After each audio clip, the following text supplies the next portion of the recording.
Je peux aller stationner sur l'accotement à droite. Oui, réponse A. Non, réponse B.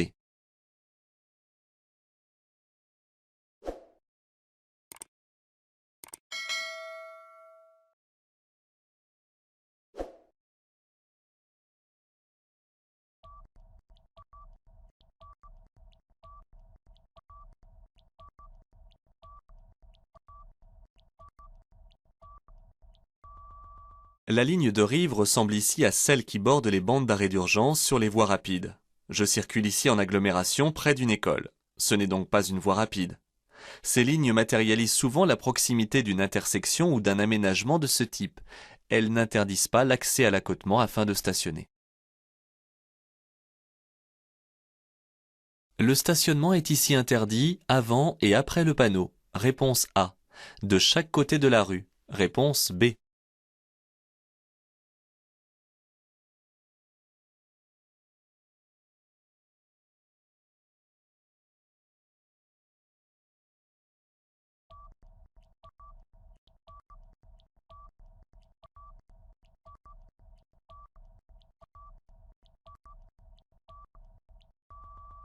Les flèches ont un sens. Aucune cependant ne désigne les deux côtés de la rue à la fois.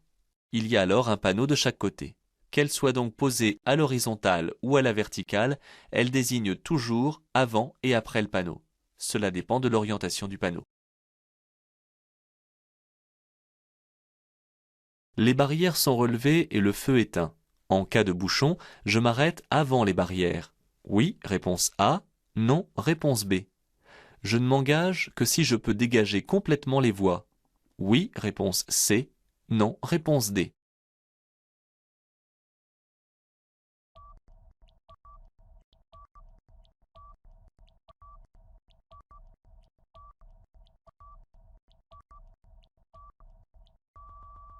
Il faut imaginer l'évolution de la situation.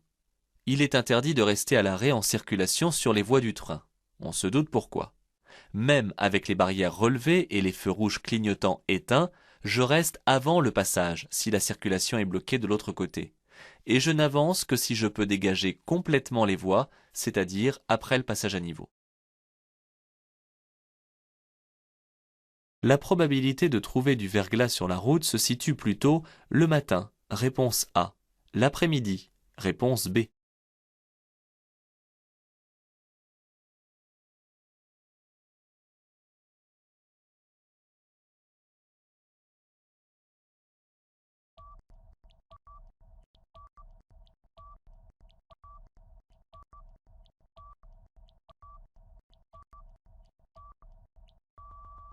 Lorsque le soleil perce l'hiver en montagne, je trouverai très probablement du verglas le matin, avant que le soleil ne réchauffe la route.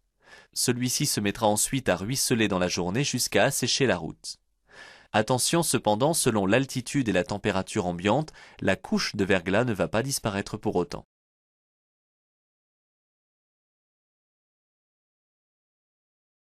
Je peux faire un appel lumineux. Oui, réponse A. Non, réponse B.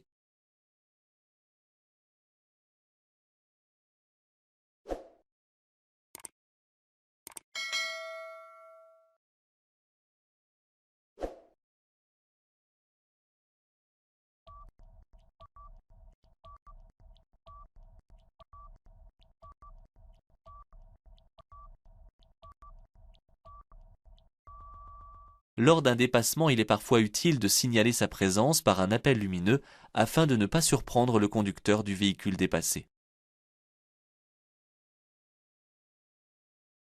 Je tourne à droite. Le conducteur du véhicule rouge doit me laisser passer. Réponse A. Je laisse passer le véhicule rouge. Réponse B.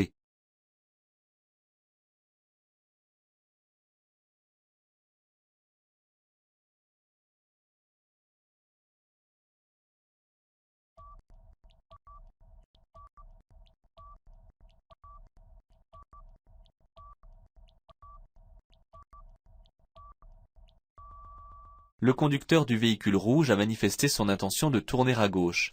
Il coupe l'axe de la chaussée. Il est tenu de me céder le passage. Pour dépasser ces deux camions, je reste sur la file de gauche. Réponse A. Je reviens d'abord entre les deux. Réponse B.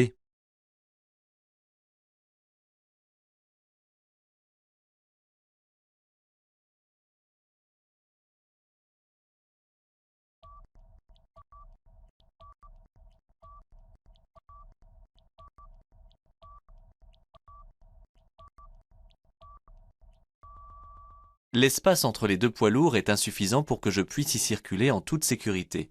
Il faudrait au moins 4 traits de la bande d'arrêt d'urgence entre les deux pour pouvoir me rabattre. Comme les deux voies sont affectées à mon sens de circulation, je reste dans la file de gauche et je me replacerai à droite lorsque toutes les conditions de sécurité seront réunies. Ce conducteur circule à 70 km/h et persiste à rester dans la voie de gauche. Je klaxonne. Oui, réponse A. Non, réponse B. Je fais un appel lumineux. Oui, réponse C. Non, réponse D.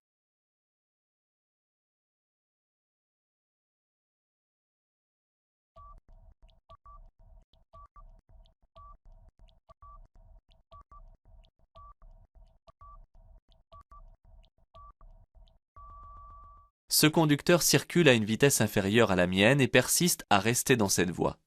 Il arrive qu'un étourdi ne s'en aperçoive pas.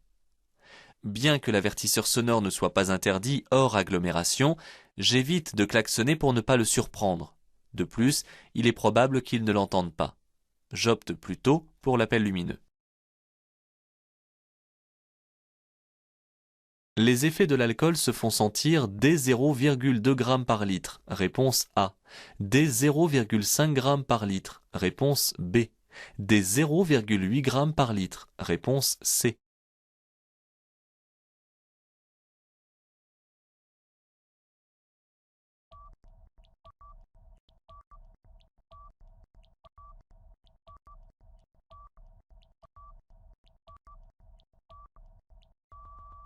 L'alcool rend les gestes imprécis et mal coordonnés.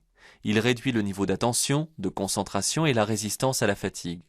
Dès 0,2 g par litre, soit un verre, la perception, le raisonnement et l'action du conducteur commencent à s'altérer. Le champ visuel est rétréci, les distances et les vitesses sont faussées, la sensibilité à l'éblouissement est plus grande, le temps de réaction est allongé.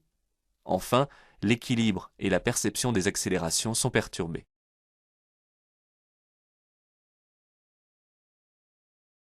En agglomération, les dépassements sont autorisés. Réponse A.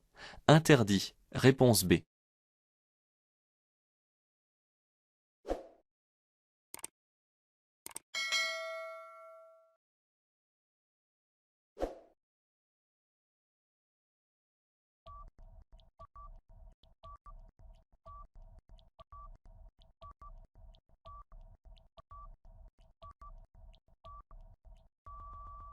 Seul un panneau ou une ligne continue peuvent interdire les dépassements. Les voies de mon sens de circulation servent à absorber le flot et il est naturel, par exemple, que des usagers sur la voie de droite circulent assez lentement en recherche d'une place de stationnement. En revanche, je ne dois pas dépasser la limitation de vitesse qui est fixée à 50 km/h.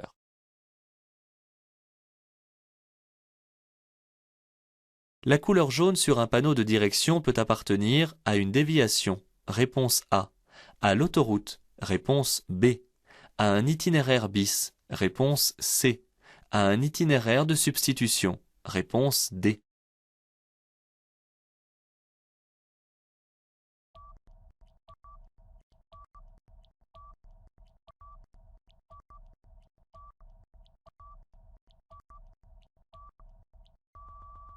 Les directions d'autoroute sont bleues. Parfois, le symbole autoroutier est inclus dans un panneau vert car cette direction y mène. Le jaune est réservé aux travaux, donc aux déviations d'itinéraire. Il sert aussi pour un itinéraire bis ou un itinéraire de substitution S.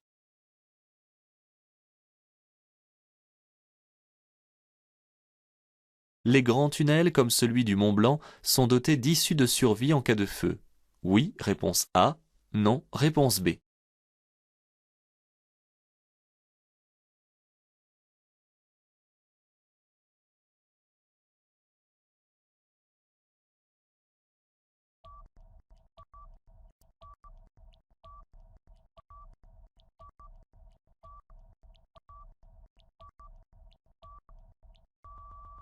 Dès qu'on précise qu'il s'agit d'un long tunnel, il existe des règles ou des procédures à connaître pour assurer la sécurité dans la traversée et pour se protéger en cas d'incident mineur ou d'accident majeur.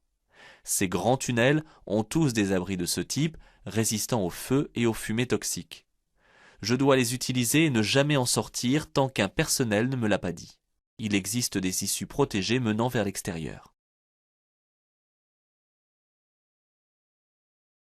Je circule sur autoroute. Oui, réponse A.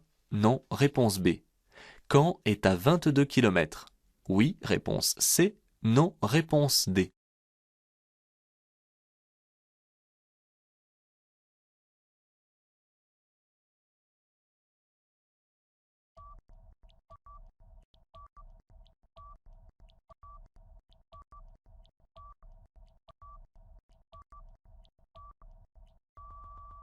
La signalisation de direction autoroutière est bleue, hormis celle qui signale une sortie. De plus, le cartouche rouge comporte la lettre N pour route nationale. Celle-ci confirme que la route mène à Caen, qui se situe à 22 km. Les aires de repos sont distantes entre elles de 10 minutes environ. Oui, réponse A. Non, réponse B.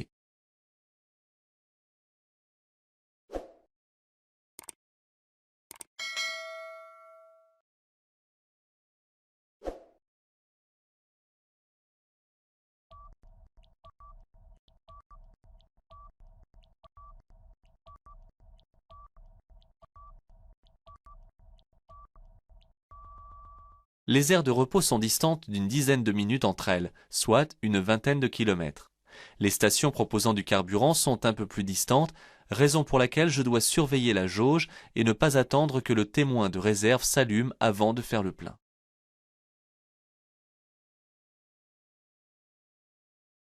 J'ai raté la sortie précédente. Je peux remonter en marche arrière cet accès. Oui, réponse A. Non, réponse B.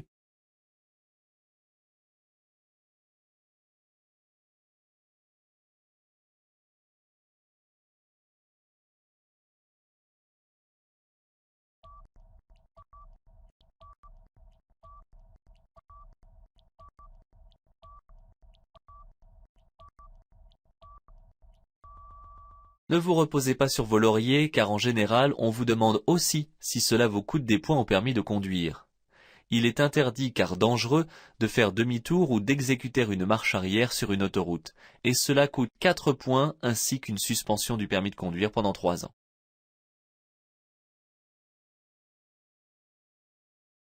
La signalisation annonce un arrêt d'autobus, réponse A.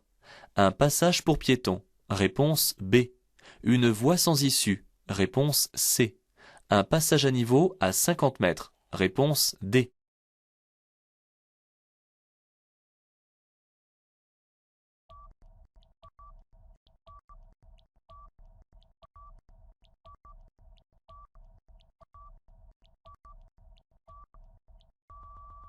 Ici, la signalisation annonce un passage à niveau avec barrière automatique à 150 mètres.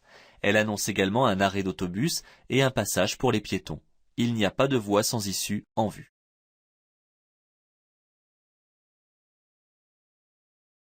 Pour tourner à gauche, je m'insère dans la voie de stockage dès le début. Oui, réponse A. Non, réponse B. Je cède le passage aux usagers arrivant en sens inverse. Oui, réponse C. Non, réponse D.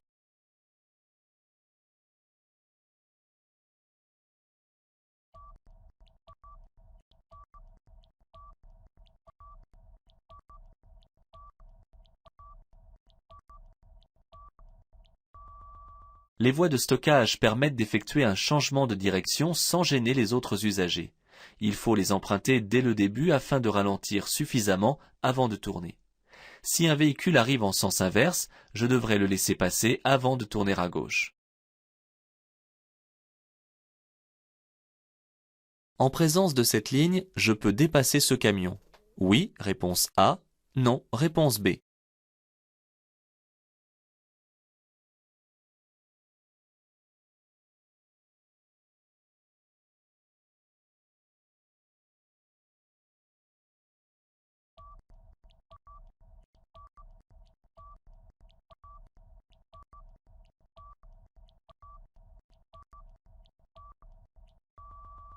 Il ne faut pas confondre les lignes qui se ressemblent. Celle-ci, située au niveau d'une sortie de voie rapide, n'interdit pas le dépassement mais seulement de passer de la voie de gauche vers la sortie.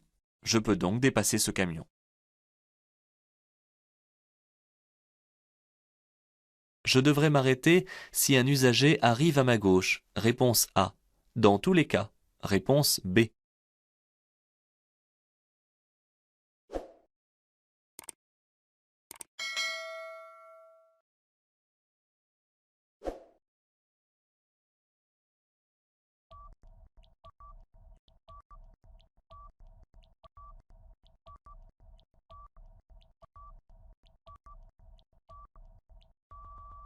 Le panneau de céder le passage oblige les usagers à s'arrêter à hauteur de la ligne d'effet si un usager est déjà engagé à gauche sur le rond-point et qu'il risque de le gêner. S'il n'y a personne, je peux passer sans m'arrêter, mais à vitesse réduite, afin d'assurer la fluidité et la sécurité. Je facilite les manœuvres de ce véhicule. Oui, réponse A. Non, réponse B. Sur la route, il est possible de le dépasser. Oui, réponse C. Non, réponse D.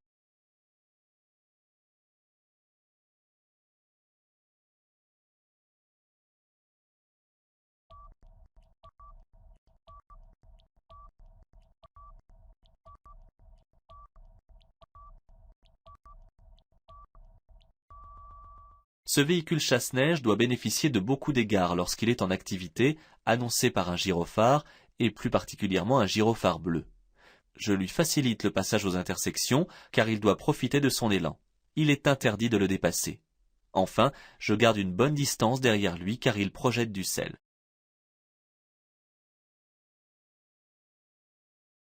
Lors d'un incendie dans un tunnel, je peux rester à proximité des véhicules de secours. Oui, réponse A. Non, réponse B. Je dois rejoindre un abri de sécurité. Oui, réponse C. Non, réponse D.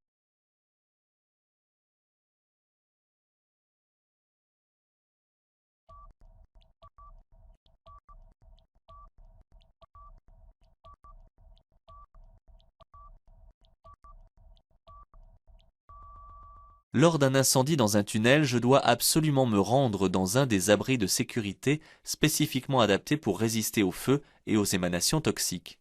Cet endroit est le seul dans lequel je serai en sécurité. Une fois à l'intérieur, je n'en sors plus tant que les secours ne viennent pas me chercher.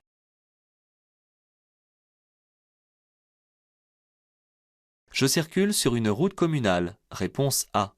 Une route départementale. Réponse B. Un itinéraire temporaire. Réponse C. Un itinéraire de déviation. Réponse D.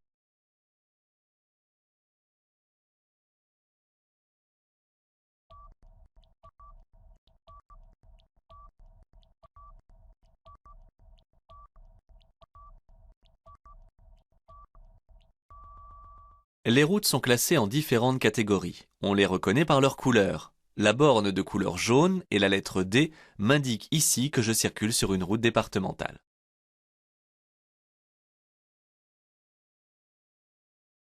Pour dépasser ce piéton, je dois m'écarter. Oui, réponse A. Non, réponse B. Je ralentis. Oui, réponse C. Non, réponse D.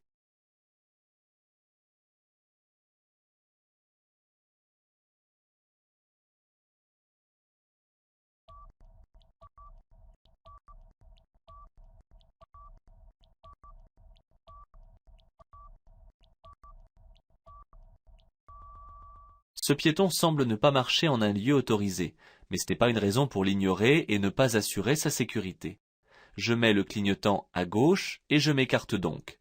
Je dois aussi ralentir car en face de moi, des cyclistes très imprudents circulent à contresens.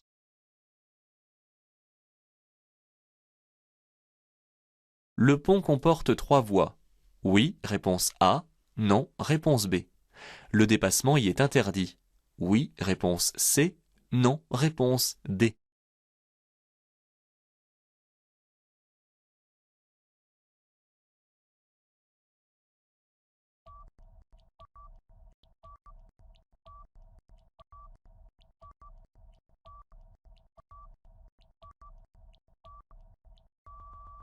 Il suffit de compter le nombre des signaux lumineux sur le portique pour connaître le nombre des voies. Il y en a 3, dont une seule réservée à mon sens de circulation. De fait, le dépassement est donc impossible tant que la voie du milieu reste rouge. Je peux m'insérer sur l'autoroute. Oui, réponse A. Non, réponse B.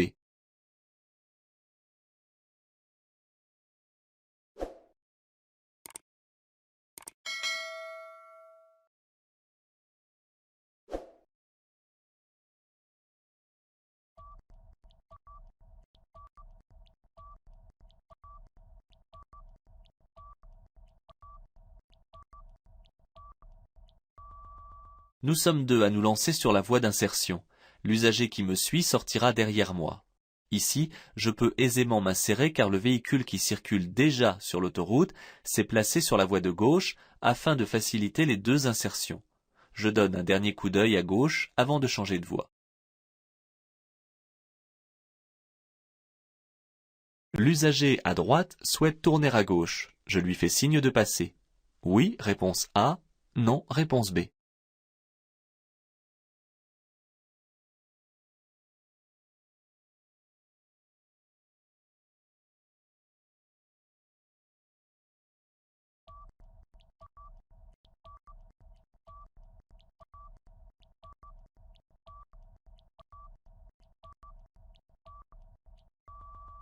L'usager sort d'un espace privé?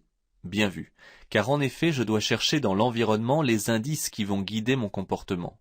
Mais est-ce une raison pour lui bloquer le passage? Il risque d'attendre longtemps si personne ne lui fait signe de passer. Je suis en effet bloqué en circulation par un bouchon. Je vais donc rester où je suis afin de lui permettre de s'insérer dans le trafic. Je me rends vers la départementale 131. J'entre dès maintenant dans la voie. Oui, réponse A. Non, réponse B. Je ralentis immédiatement. Oui, réponse C. Non, réponse D.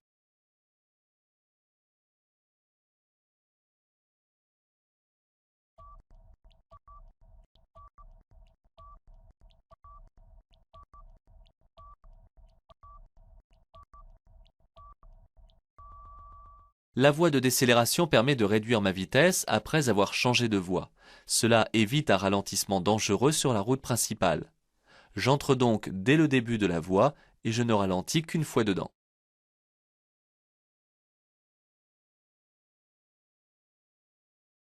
Les chaînes à neige doivent être installées sur les roues motrices. Oui, réponse A. Non, réponse B.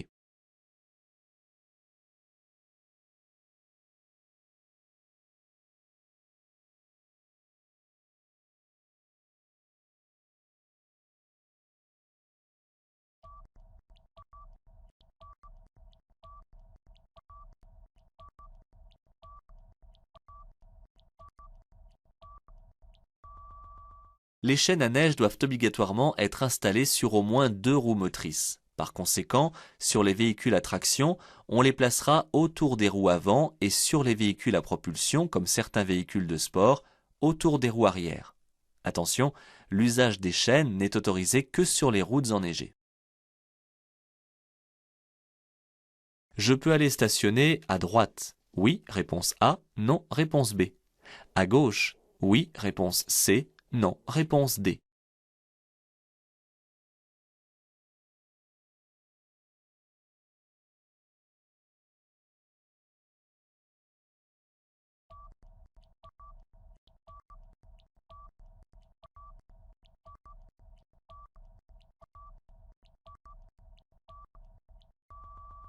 Ne vous posez pas la question ici de savoir si on se trouve en agglomération ou non. La réponse serait la même. Stationner à droite est possible car l'accotement le permet.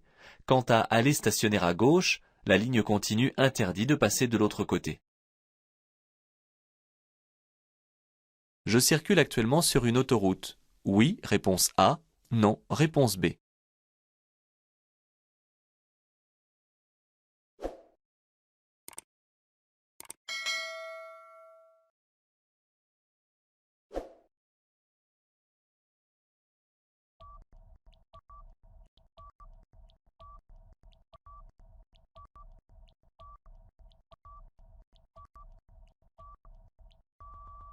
Les chaussées sont séparées sur cet axe routier, ainsi que me le montre l'environnement, ce qui est confirmé par la ligne de rive continue à gauche.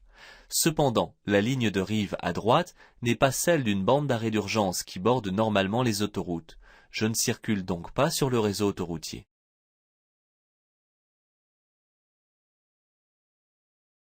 Pour dépasser sur les voies rapides, j'accélère progressivement. Réponse A. Franchement. Réponse B.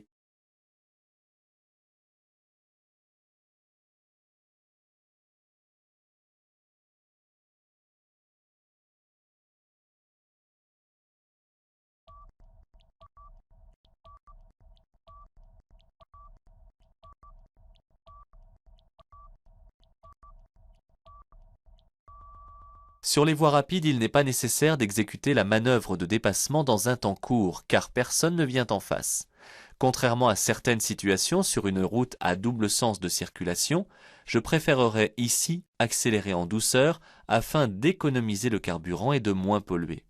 En effet, une accélération franche demande de l'énergie et le carburant brûle moins bien. On le remarque par une fumée noire qui sort du pot d'échappement.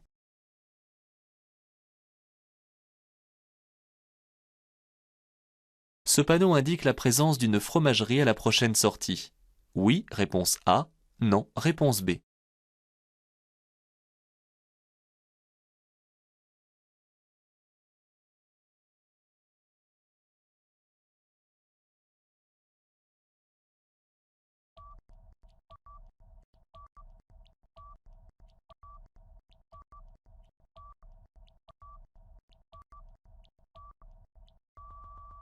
Un panneau à fond brun donne des informations touristiques liées au patrimoine régional ou local.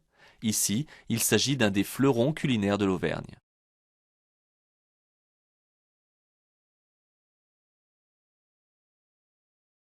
Je vais au Mans. Pour être certain d'économiser du carburant, je sors de l'autoroute. Oui, réponse A. Non, réponse B.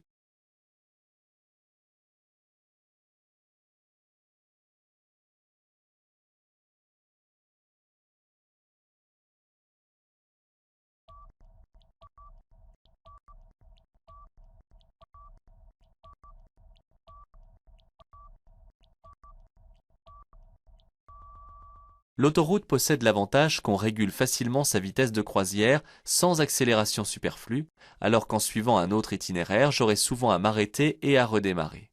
Il est peu probable qu'en quittant l'autoroute, j'économise du carburant.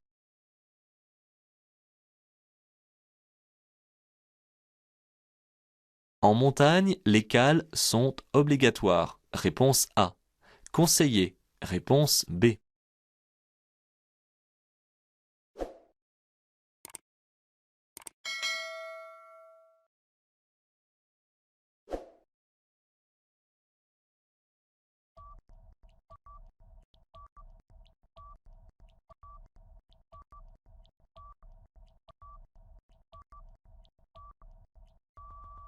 En forte pente, il est absolument conseillé de doubler le frein de parc, appelé frein à main, par un autre système d'immobilisation.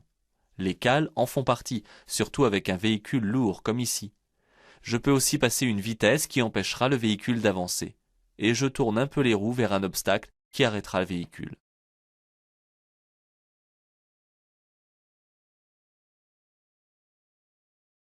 La circulation s'établit ici en fils ininterrompus. Oui, réponse A. Non, réponse B.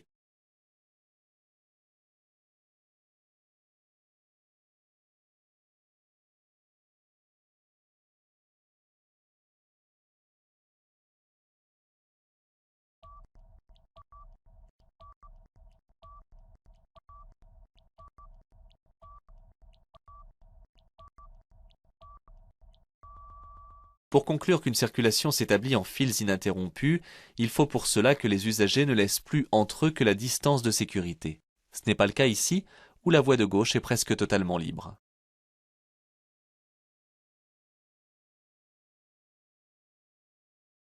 Pour utiliser cette aire de repos, j'entre dans la voie à 130 km/h. Réponse A. À 90 km/h. Réponse B.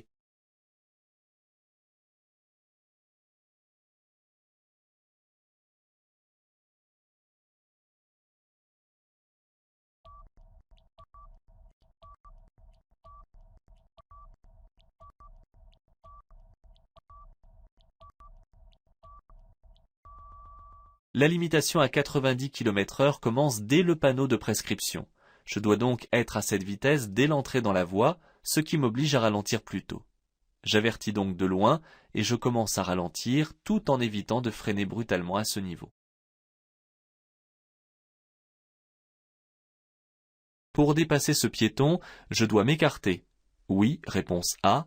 Non, réponse B. Je ralentis. Oui, réponse C. Non, réponse D.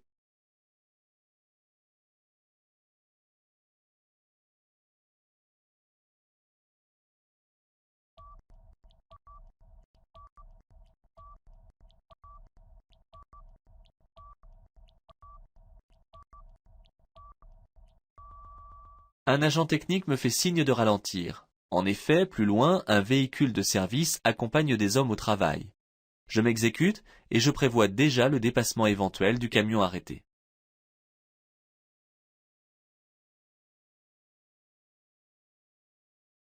Je peux stationner à droite. Oui, réponse A. Non, réponse B.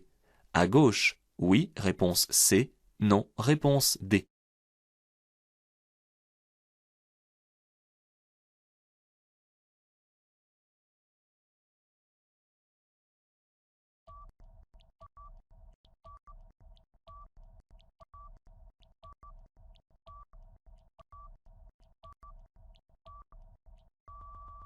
Hors agglomération, je stationne de préférence à droite de la chaussée, à moins que ce côté soit inaccessible. C'est ce que dit la règle. Un emplacement se présente à moi à droite, je me range donc à droite et non pas à gauche.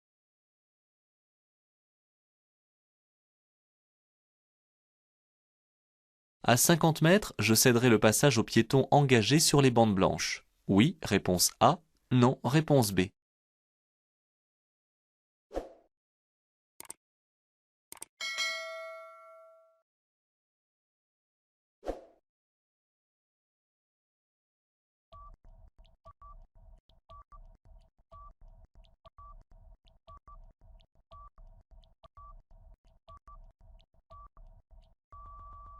Le passage pour piétons est un endroit matérialisé par de larges bandes blanches visibles de loin. Les usagers doivent s'arrêter pour leur céder le passage lorsqu'ils sont engagés. C'est pourquoi il est important de ralentir suffisamment à l'approche d'un passage pour piétons.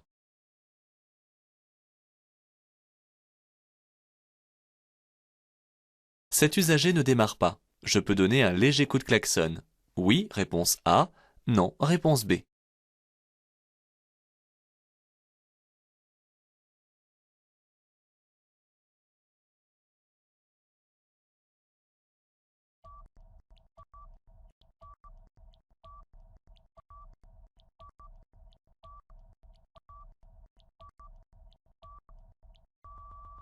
L'usage du klaxon est formellement interdit en agglomération en dehors d'un danger immédiat.